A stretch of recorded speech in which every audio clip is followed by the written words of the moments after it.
দেখিছেনে কি সুন্দৰ এটা পৰিৱেশ, সঁচাকৈ খুব আনন্দদায়ক এটা পৰিৱেশ। আচলতে দেখিলে মনটো কিবা এটা ভাল লাগি যায়।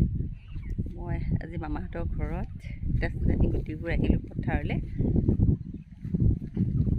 গুটিবোৰ দেখিছে কেনেদৰে শাক ছিগি আছে, আৰু এইবোৰ চেৰি চিঙা, মগুমা, চবখিনি খালি সেউজীয়া সেউজীয়া আৰু সেউজীয়া।